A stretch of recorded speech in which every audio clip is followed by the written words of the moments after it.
Welcome to the first episode of Higher Selves, and we have just discovered that God's vagina is black. Yes. Welcome to the show. You just discovered it. I've been noticed. Straight like that. If you've ever wondered what color God's vagina is, it's black. Well, it's chocolate. The culture is black. But yeah. The shade is for real though. They said the black is a culture, not a shade. Cause I mean I'm yellow as fuck, but I'm black though. Black. A lot of people don't get that. Yeah, I mean certain places they do. You know, like Louisiana or so. Even it's a continuum of culture. Really. And that's why we have who we have on the show today. Welcome, ladies and gentlemen, to Higher Selves. This is the podcast where I bring you people who are vibrating on that level. They have that it factor. They wouldn't be on the show if they weren't infinitely transforming the IT, So we have with us the lovely Tuumea. Welcome to the show. Sound effect. Oh, thank you. So for all y'all that don't know, Tuumea was in the music video that I did called Greens and Fruits, and she was a yoga Buddhist. Yeah. So how was that? It was a great experience. I connected with a lot of people of like minds, and I had a lot of fun. So you know what was crazy about that? Tell me what was crazy. That whole day was not planned at all. You saved the day. Really? You saved the day. You know what was funny? Captain Save a Hoe. That's my MO. I did. I was just a ratchet girl on an island, and you came in a boat in a helicopter and just swooped me up. Mm-hmm. Because so this is a trip. So you don't know this, but okay. So that song was pivotal in my transformation. Tell me. Because at that point in my life, I had cut off. Okay, so real quick, as quick as I can make it without going too deep, not having to explain anything. But that was after my separation when I had my first child. Okay. I was in that angry at my baby mama phase. Right. Angry at the world. We all go through that, yes. So I had cut off. So it was the first time in my life that I was actually willing to surrender and say, hey man, you made it this far with your passion and what you love, cut it off and focus on your family, focus on what really matters, regardless of how painful it is, Right. Who cares how long you work to get your nibble of the pie only to just, all right, you can have it back now.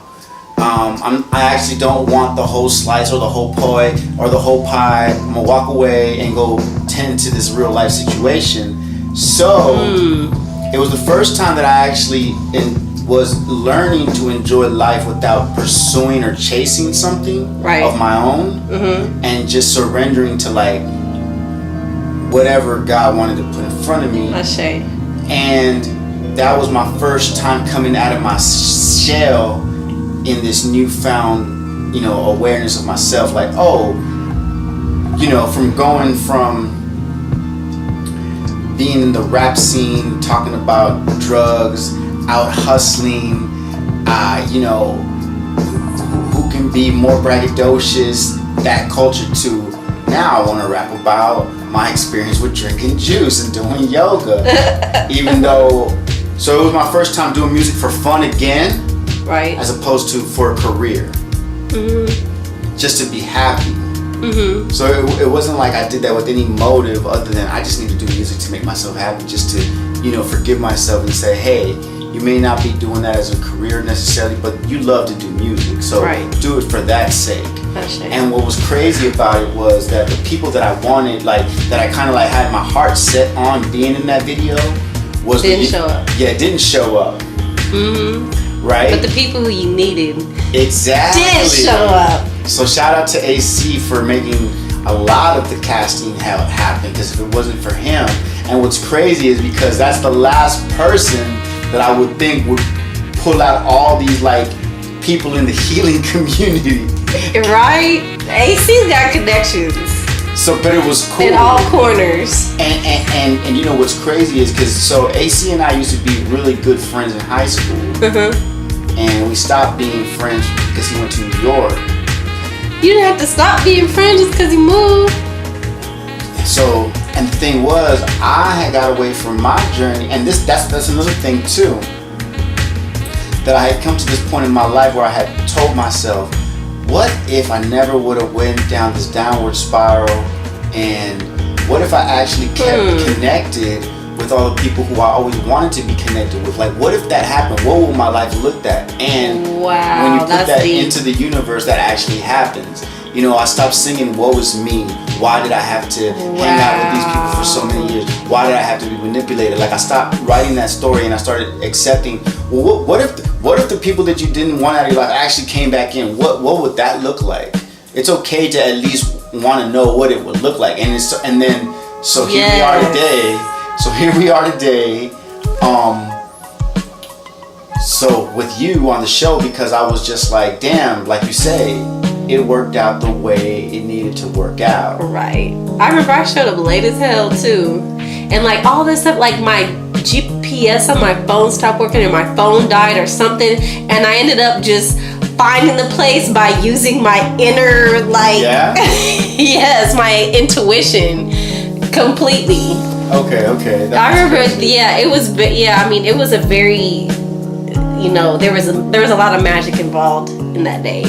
So, in that video, you got to be the yoga police. So, what, like, how was that? Like, did you expect somebody to hit you up one day and be like, "We want you to be the yoga"? Like, you teach yoga. Yes, I do.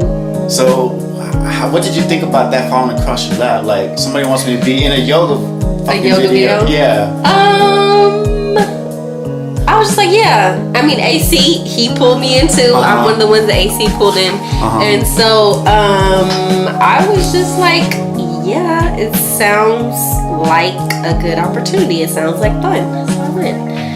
And then when I got there, like, I actually wasn't expecting it to be as full scale as it was. Like, I was like, oh, this is like a genuine video shoot.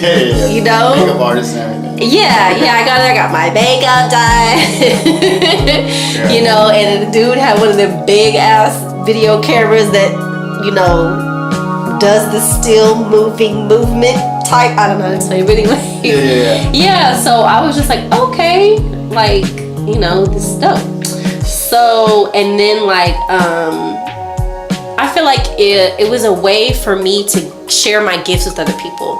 Like, I led you guys through a meditation. Like, you're like, okay, well, I'm gonna go ahead and teach you guys a real yoga class just for a minute, like, so we could get on that level. Right. And I remember you saying that the meditation that I did, like, it was like very peaceful for you. And that, like, it really affected you. So I'm glad that I mean, I know those are my gifts. Like, I'm a gifted meditator. I'm a gifted teacher. I'm a gifted practitioner of yoga. You know, that's really a major way that I connect my spirituality to my physical form. And so, and then I was being able to use that higher self with other people. Well, that's what I'm saying. It was like, very cool. When you showed up, I was just like, that was what made it magic. I was like, dude, she was meant to play that role. Like, even if I would have got who I wanted, like, you knew, like, you, without me having a long conversation, like, it's almost like you and I had got together, wrote a script on, like, inside yoga humor. Like, you got it. I didn't really have to break it down to you. Like, you already knew. Right. I showed you the rules. Like, you know what I mean? Oh, yeah. So, you know, it was me. I'm new in this space as learning how to be a healer and share the gifts that I've received from my own need to recover. But you've been doing that. Right. So let me just clarify something for you, though, because I don't want to say you're not new. Your recognition of it is new. Well, yeah, but I'm saying, you know, because you always have been a healer. Even sometimes whenever your healing turns to poison against you. I think you vibrating too high for these people right now. Okay. That's why we need a spoon feed, man. Lean back. Like, back off. You give people rocks, man. Hold on. They back off. They back off. Okay, well, they're gonna anyway. explode. But, I don't want people to explode. So talk about your healing journey, like my healing journey. Like what led you to these sacred arts, like the yoga, the things that you do, like cause you live it. Like, you know, it was cool because you showed up and like you really lived this. I didn't have to like tell somebody, oh, yoga teachers are like this. Like, you live this shit, you know what I'm saying? Right. Well, like, what got you into that? I was born into it. That's what got me into it. My mother's a healer. My mother's yoga teacher. That was my first yoga teacher, was my mother. My mother and my father. You know what I'm saying? So it's like, it's a long bloodline of it. So when you say, when does my healing journey begin? I can't remember a point when it wasn't. So, I mean, that's how it is whenever it's, you know, intergenerational. And, you know, you work for my mom too. So you're part of the yoga mafia. Yeah. Hey, what's up? Yeah, I was born to the lineage. I'm a mafioso. So with you. But I'll say, were you always connected with it? Like, you know, because I watch a lot of, now that I'm in this space, I watch a lot of kids that when they're young, they're connected with it. Like, as far as like their parents, I mean, I pretty much was. And they reconnect again later. I'll say the thing that really amplified it the most was when I left home after high school. I always had a recognition of being a healer, and even like, I mean, when I was little, like the games that I played were like modules of healing. So, but when it really started to amplify was when I left home. Really, my introduction into my transition into a mega super healer, I think, was when I went to something called the Rainbow Gathering. I don't know if you've ever heard of that. It's like a big hippie party. It's kind of like a hippie version of Burning Man. But so anyway, so when I went there, and it just kind of like, I started really to connect with nature.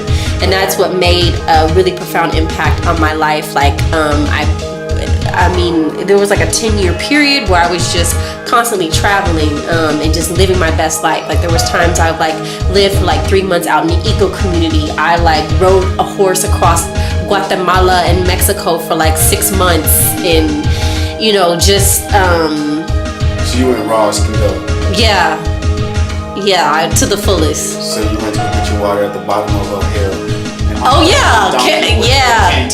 And that's not even poetry. That's really what happened. I was drawing water, chopping wood. Like you ever seen that movie, Captain Fantastic? I have not. Yeah, well, that's like the man has his family off the grid. Yeah, no, I was off the grid. I mean, some points of that journey, it was like Survivor. So why did you go to that? How did you end up at the Rainbow? Take a bad batch of ass and you just wandering around and someone saw you hit your ass. It's funny because I guess I actually got into it through the punk rock scene, because when I was in high school, I was a punk rocker, kind of ish. I mean, I used to go to the punk shows, but I would be like wearing like hippie clothing, kind of though. So I liked the music. Yeah, I used to like the music. I don't know, I still like punk music. Yeah. I still do, but no, I used to go to the Rec Room, which is out in Fort Worth, which has now been built over by the sprawling 7th Street gentrification. But yeah, back in the day, that was my spot. So, but anyway, so some of my friends who I met through the kind of like Fort Worth punk scene, they knew about the Rainbow Gathering. Okay. So with them, we like jumped on a van with some people who we met online. This is before even Craigslist was really big, so there was no social media or anything, but we got jumped on a rideshare board. We rode in these people's RV out to Idaho. It's safe for adventure, just to have something fun to do at this point. Yeah, I didn't know what it was, and then I got there and like everybody was naked. They was cooking outside. They had made ovens out of clay and had solar showers, and I mean, yeah, it was lit. It really was. And so I mean, that put me to a point where I was like, I don't give a fuck anymore about what anybody thinks. Like, yeah. And so I mean, I think that's kind of like, that's the crux of my healing energy, is really so like. So you were around like how old around then? I was 18. So you was 18. Right.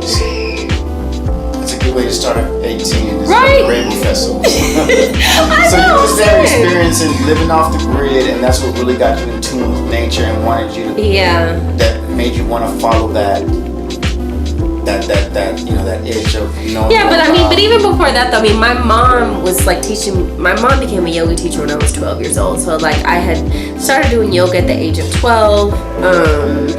My mom also like had been into the ideas of like clean eating and stuff like that. She was into being artsy and things like that. So I mean, that was, like I said, I was born into it. I was always a healer. But when I did that, when I really started to make a profound connection with nature, that's when like the God within me really just began to just like floodgates open. You know what I'm saying? So did something spark in you that made you want to share this? Like, how did you become like a yoga teacher? How did you say, oh hey, I actually want to continue this path to help people? Like, you're a real people person. Right, yeah. I mean, of course, the first place I ever taught yoga was my mom's studio. My mom has had a studio, I think, when I turned 18. Yeah, when I was like, it was like right after I graduated high school or when I was about to graduate. She started having her yoga studio out in Grand Prairie. Big shout out, Diana School of Yoga. Yeah, I teach there too. Big shout out. You gotta check that out. You gotta get a membership. Right, 925 West Pioneer Parkway. Right in Grand Prairie, 75051. Yes, the fruiteria is on point too. They have the best ice cream ever. It's that whole shopping center is the truth. Come support it. It is. Okay, so back to the subject at hand. I started teaching yoga for her, and I have been taking yoga since I was a kid, so I didn't really think about it like other people did. Like a lot of people like, oh, I'm really getting my life together, I'm taking yoga. Like for me, it was just like, oh, whatever. Like it's just something that we do in my family. Yeah, so I was just kind of like, So let me ask you this, because see, like, but when I started teaching, though, it was for the money. My mama needed somebody to teach the class, and I was like, oh, you pay me to go? Oh, hell yeah, I'll go teach the class. So when you started teaching, did you notice that it was like I had something different in me? People? Like, watching you, I'm assuming you would teach beginners. Well, I mean, I was at my mom's studio, so we teach open levels, so some of the people were probably more advanced than me. And so let me ask you this, because this is interesting for me, because see, the thing is, y'all have y'all studio in Grand Prairie. Right. And it's been there for a minute. And it's been there for a minute. Now, I'm in North Dallas, right? Right. So let me share this with you so that it'll help you answer what I'm trying to say. Like, so basically, a lot of yoga studios over there,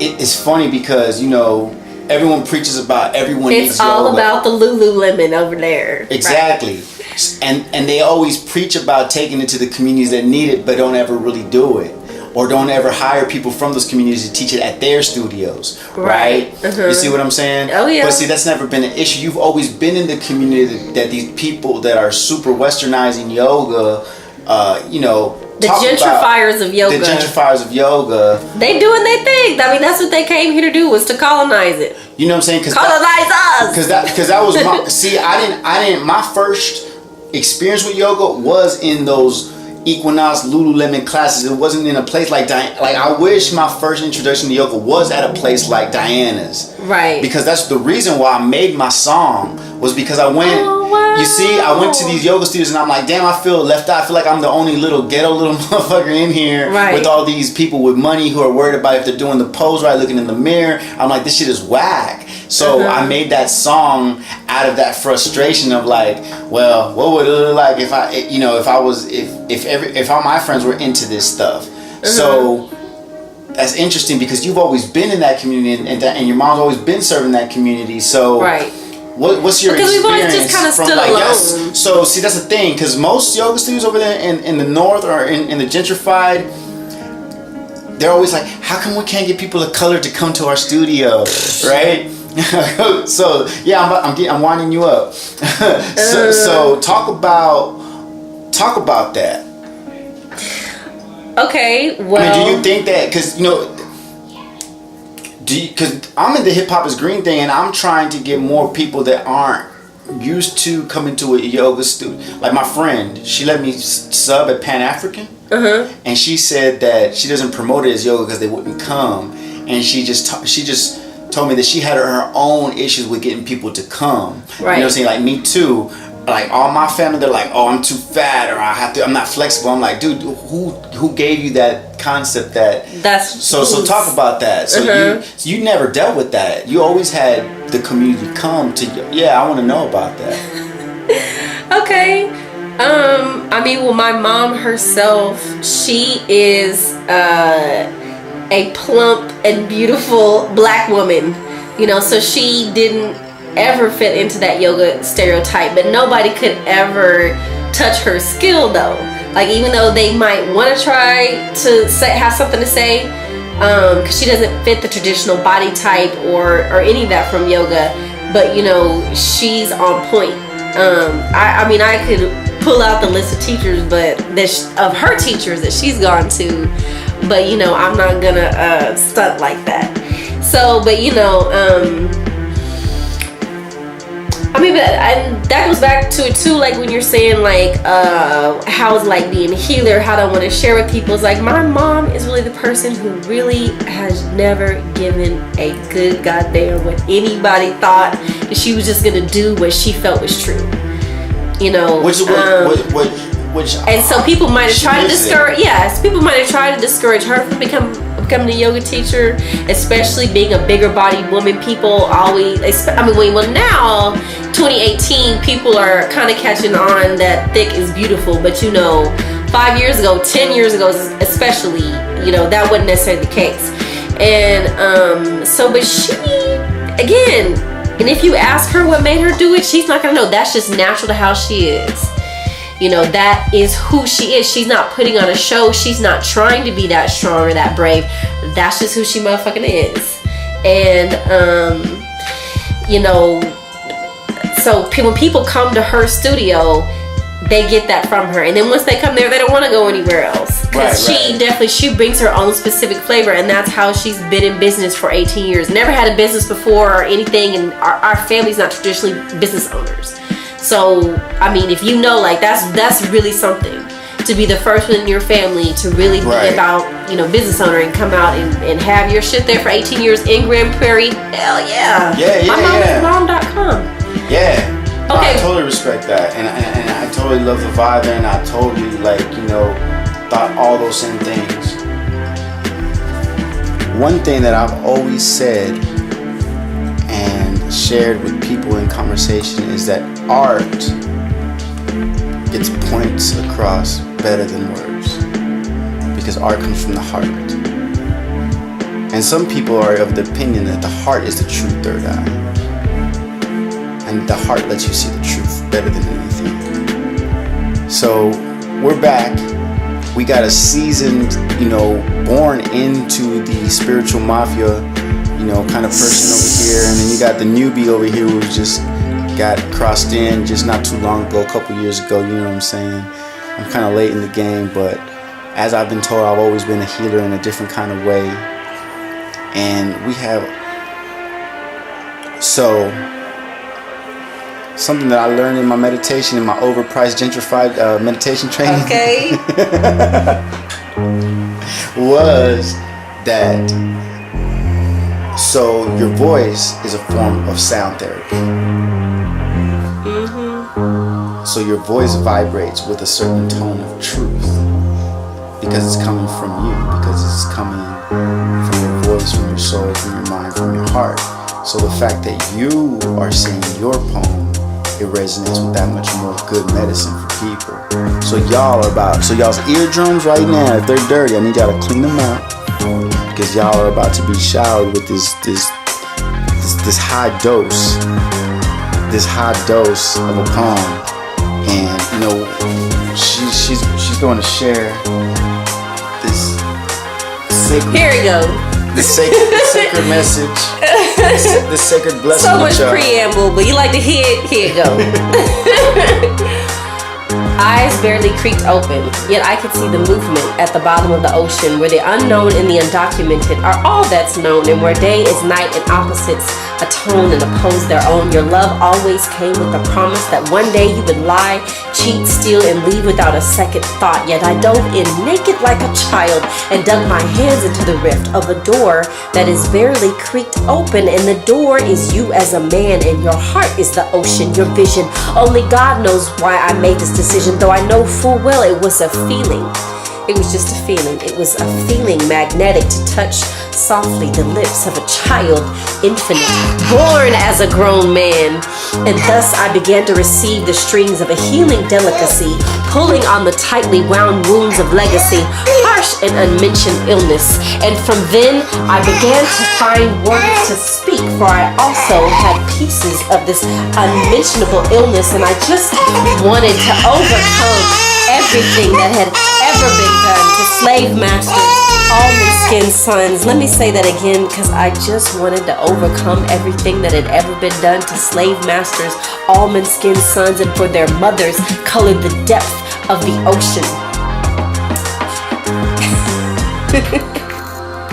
Whose pains are unknown and undocumented, and leaning from unmarked graves, untouchable darkness, and a memory of working without rest for those who could not care less whether you had a bare thread between your soul and the element. No recognition given of a starburst revelation of calcium, carbon, and oxygen within your comprehension. A black woman's illness named pathological selflessness beyond all comprehension, and my only ambition is but that you would bear children who are blessed enough to only have identifiable illness. So you can talk all day about what you thought it was, but just the thing is, I just remember much too much.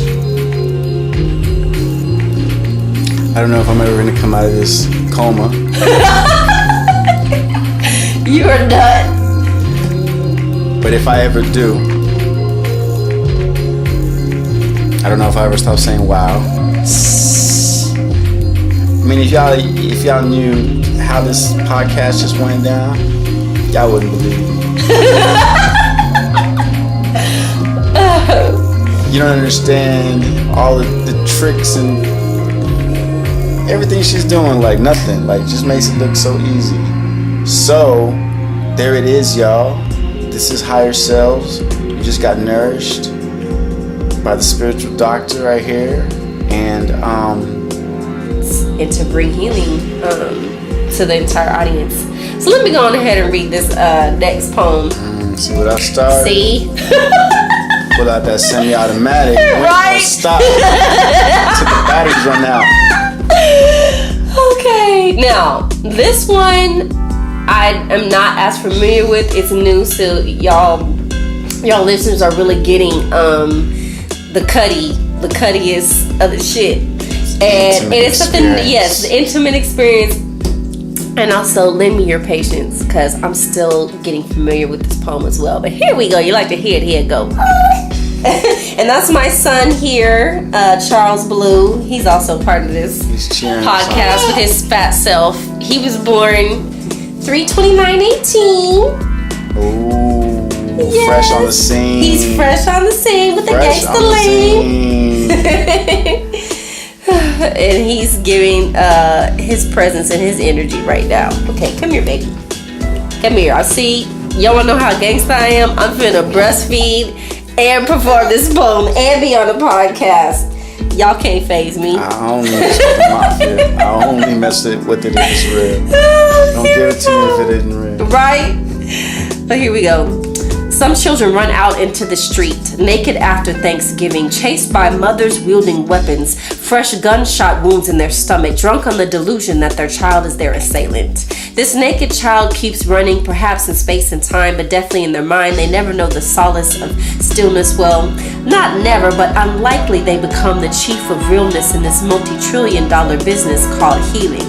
Empty the pain out of their hair follicles, which hold psychic histories and future inevitabilities, inevitabilities, because they can be erased. They can be made anew as surely as you are you. Where is your sense of humor? You made it this far. Life is sad, and if not for you, then for somebody connected to you or someone who came before you, and yet you still have two eyes that will see the mountaintop and the hillside if you just keep walking. They may make you paraplegic, but you just keep rolling. May even go to quadriplegic, but you just keep hovering. May even kill you, but your children keep on working. And if you ain't got none, your memory keeps on taking up the lips of all who you broke bread with, as kindness is currency, and all to whom you show kindness to will be thinking about you currently. So for all those children running with the cruel mother running after you, or a father who never cared for you, or grandparents who wouldn't do shit for you, know there is a balm in Gilead. Where is your sense of humor? Keep reaching, keep walking, keep healing. There is a mother you can't see, with breasts aplenty, that was hidden in your Bibles, rifled through Hebrew terms, El Shaddai, her arms open through me. So as I speak with the authority coursing through me, you are loved without condition, you are forgiven without apology, but that ass gonna get whooped symbolically when you faulty. You are healed, now seal the deal. Ashe, ashe, ashe. So, ladies and gentlemen, this has been Higher Selves podcast with Tuumea, the healer, and you can find her at Enthusiasma. It's like a combination so what is of the enthusiasm? That's actually a name that I created because I wanted to go incognito. I was Tuumea on everything on Facebook and Twitter, even though I never get on Twitter. But I was Tuumea on everything, and then I changed myself on Instagram. But it's probably better to keep myself as Tuumea on Instagram. But as for now, it's Enthusiasm. I can't even spell that shit. Y'all just try to.